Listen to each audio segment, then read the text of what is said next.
Assalamualaikum warahmatullahi wabarakatuh. Halo teman-teman, kembali lagi di pembahasan pemanfaatan AI di 5 fungsi administrasi perkantoran menurut Wibel. Pada video kali ini, kita akan fokus membahas fungsi keempat, yakni fungsi interpersonal. Dan ini sekaligus video kelima dari series pembahasan ini. Fungsi interpersonal merupakan fungsi yang memerlukan analisis dan juga penilaian sebagai dasar saat memutuskan sesuatu, serta keterampilan dalam berkomunikasi secara baik. Setidaknya, terdapat 3 aktivitas yang dilakukan di dalam fungsi interpersonal ini. Pertama adalah komunikasi, kedua negosiasi, dan yang ketiga adalah pengembangan tim organisasi. Di dalam komunikasi, setidaknya terdapat 3 tools AI yang dapat kita manfaatkan. Pertama adalah Slack, kedua Bit.ai, serta yang ketiga adalah Grammarly. Teman-teman masih ingat kan, kita pernah loh waktu itu membahas Grammarly sebagai tools AI juga di dalam fungsi administrasi perkantoran. Nanti kita jelaskan sedikit juga ya. Di dalam aktivitas negosiasi, setidaknya terdapat 3 tools AI yang dapat kita manfaatkan. Pertama adalah NegoBrain.ai, kedua adalah Crystal, dan yang ketiga adalah Kairos System. Next, di bagian pengembangan tim organisasi, terdapat setidaknya 3 juga loh tools AI yang dapat kita manfaatkan. Pertama adalah ClickUp, kedua Axonify, serta yang ketiga adalah Bloomfile. Kita bahas dulu yang di bagian komunikasi ya. Pertama, tools yang dapat kita manfaatkan adalah Slack. Slack merupakan platform komunikasi untuk di perusahaan. Di dalam Slack, kita bisa berkomunikasi dengan rekan kerja kita, bahkan dengan stakeholder di luar perusahaan kita dengan teks, audio, video, bahkan screen recording. Teman-teman bisa ya mencoba untuk mendownload Slack ini untuk mengetahui secara lebih detail fitur-fitur apa aja yang dapat mendukung aktivitas komunikasi di perusahaan kita. Bahkan saat ini Slack sudah ada fitur AI-nya loh. Melalui tools AI ini tentu kita akan sangat dimudahkan dalam melakukan komunikasi dengan rekan kerja kita maupun dengan stakeholder dari luar organisasi kita. Yuk, daripada penasaran, kita lihat videonya ya, penjelasan dari fitur AI yang ada di Slack. Work faster than ever before with AI and Slack. Sometimes the thing that gets in the way of work is work. Instead of focusing on the important stuff, we spend a third of our day tracking down information. With AI and Slack, you get that time back. Just ask the questions and find the answers you need instantly. If you've been out of the office or stuck in back-to-back meetings, you can catch up on whatever you missed in seconds with AI-generated summaries and daily recaps. Slack AI works in huddles too, taking notes and recapping action items so you can stay focused and keep moving. Slack AI isn't the only AI in Slack. With Einstein as your personal assistant, you can interact with all of your CRM data all in one place. Talk to Einstein like any other coworker. Ask it to summarize an account, a support case, or sales opportunity, dig into record details from Salesforce, or write your next email. Einstein even recommends next steps, so you can quickly turn insights into action. You can seamlessly embed agents into Slack so you don't have to swivel between apps to access the tools you need. And if busy work is slowing you down, Slack AI has your back. Use AI suggestions in Workflow Builder to easily automate routine tasks and streamline processes. Slack is the most comprehensive AI-powered operating system for work, built to help you search, act, and collaborate effortlessly. Take the work out of work with Slack. Di mana nih fitur AI yang ada di Slack sangat membantu proses komunikasi kita kan? Bayangkan apabila teman-teman habis ada komunikasi dengan audio ya. Misalkan dalam komunikasi audio tersebut memakan waktu 30 menit. Dan untuk mensummary, kita bisa menggunakan AI yang ada di Slack loh untuk mencatat poin-poin apa saja yang tadi kita bahas di dalam komunikasi audio tersebut. Lanjut, kita bahas ke tools AI yang kedua untuk komunikasi, yaitu Bit.ai. Di dalam Bit.ai ini, kita bisa memanfaatkan beberapa tools yang dapat kita gunakan untuk mengefisiensi proses kerja kita, terutama di bagian komunikasi. Teman-teman bisa lihat di dalam bit.ai ini terdapat AI yang bisa membantu pengelolaan dokumen maupun notes, kemudian how to guides, pembuatan proposal, penulisan blogspot, produk dokumen, penulisan SOP, user manual, dan juga pembuatan meeting notes. Di dalam proses komunikasi yang paling bermanfaat, teman-teman bisa memanfaatkan fitur AI untuk dokumen dan juga notes ini, kemudian meeting notes. Serta untuk komunikasi yang lebih mendetail di dalam perusahaan kita bisa loh memanfaatkan pembuatan SOP dan juga user manual sebagai sarana komunikasi dan dokumentasi. Kita lihat dulu ya bagaimana bit.ai ini dapat bekerja atau membantu proses komunikasi kita.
Wow, bit.ai sangat powerful ya.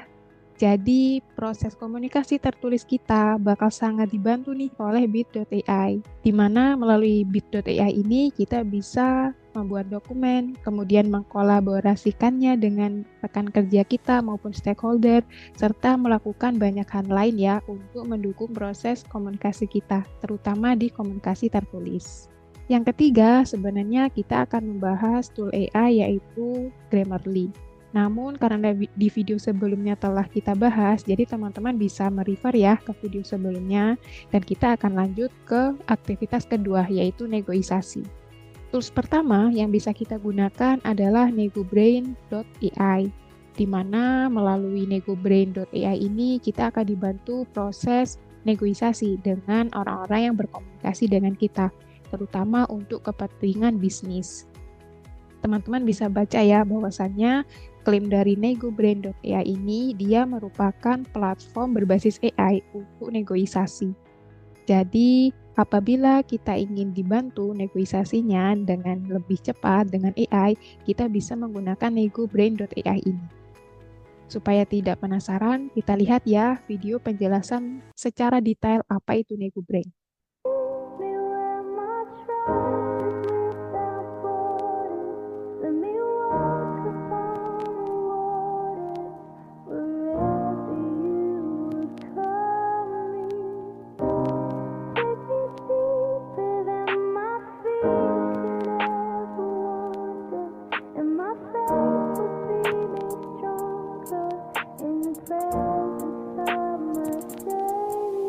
Look, I got a couple of issues.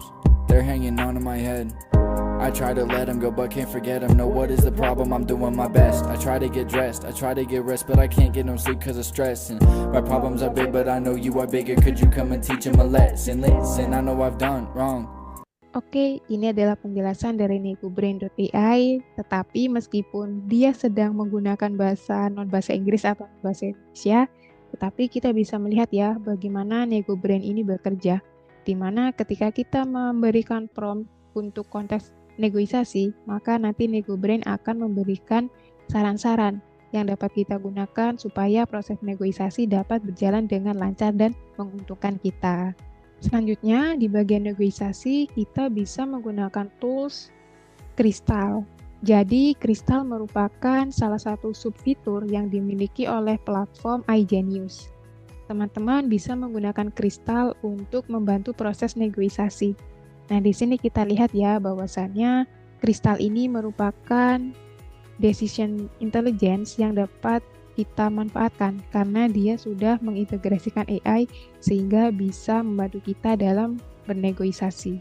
Di dalam Kristal ini kita bisa dibantu untuk mengambil kesimpulan dengan cepat, terutama kita bisa memberikan beberapa data dan mungkin kita masih bingung. Sebenarnya data ini bisa kita ambil insight-nya apa saja untuk bisa menguntungkan negosiasi yang kita lakukan. Kita bisa menginsert tabel maupun menginsert gambar supaya Kristal bisa membantu menjelaskan insight apa saja yang ada di dalam tabel ataupun gambar tersebut. Bahkan di Kristal ini kita bisa diberikan insight yang bersifat actionable opportunity ya. Artinya insight-insight yang sangat bisa untuk langsung kita lakukan secara teknis. Sehingga ini akan menguntungkan kita sebagai staf administrasi karena kita perlunya mengerjakan sesuatu itu langsung dalam hal teknisnya ya, supaya nanti bisa langsung kita eksekusi. Tools ketiga yaitu adalah Kira System. Melalui platform Kira System ini, kita bisa mengirim dokumen kontrak atau mungkin MOU ataupun PKS. Kemudian sistem ini akan menjelaskan apa saja yang perlu kita highlight di dalam dokumen tersebut. Bisa kita bayangkan ketika ada dokumen kontrak, kemudian dokumen PKS ataupun dokumen MOU, pasti sangat berlembar-lembar, sangat banyak sekali, banyak pasal-pasal di sana yang barangkali kita masih bingung bagaimana maksud dari pasal-pasal tersebut dan apa saja yang bakal menguntungkan atau mungkin merugikan bagi perusahaan kita. Dengan penggunaan Kira System ini, kita bisa dibantu nih untuk lebih mendetailkan apa saja isi dari dokumen kontrak, MOU maupun PKS tersebut. Nah, supaya teman-teman bisa lebih tergambar ya, kita lihat yuk video pembahasan dari Kira System ini.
Yeay, tadi ya gambaran dari platform AI Kira System ini.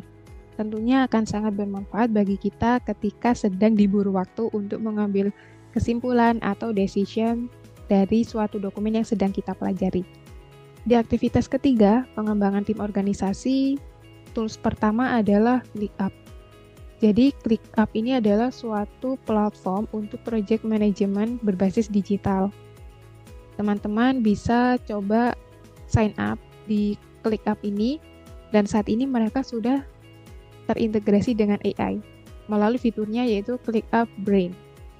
Nah, jadi ketika kita sedang mengelola task kita atau project kita, nanti untuk workflow-nya, kemudian juga bagaimana pengelolaannya akan lebih mudah karena dia sudah terintegrasi dengan AI.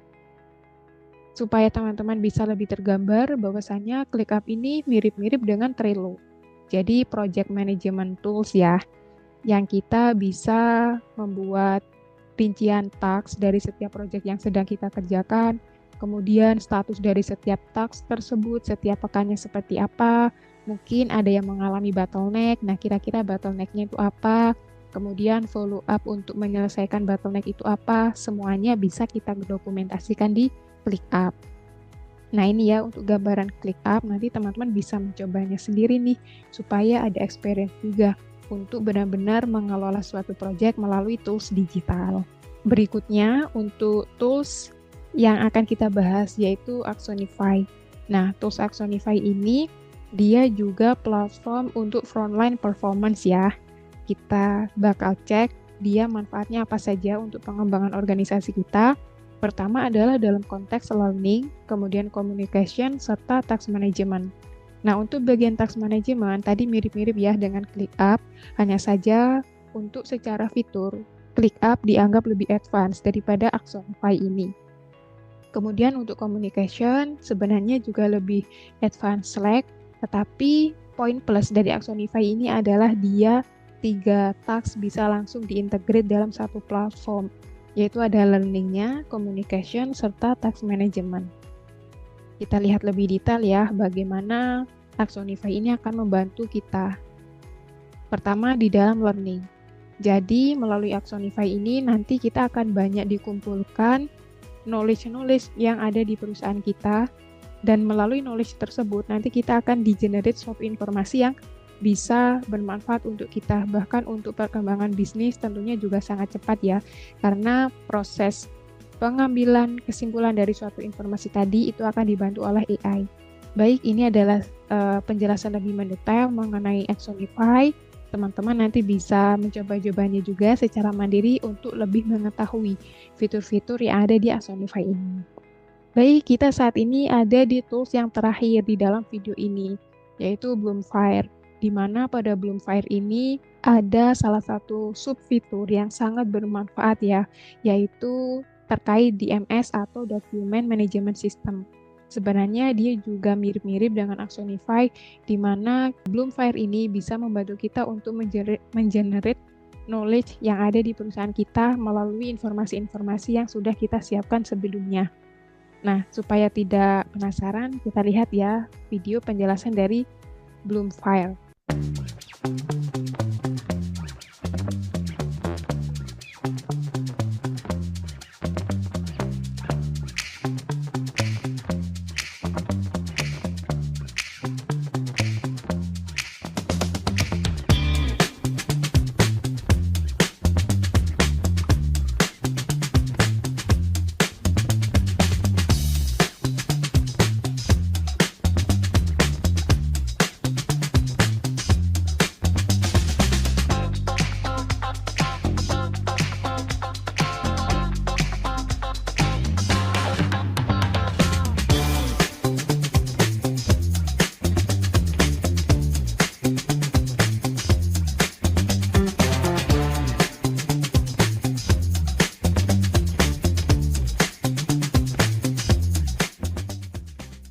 Itulah gambaran subfitur yang ada di Bloomfire, yaitu Content and DMS atau Document Management System.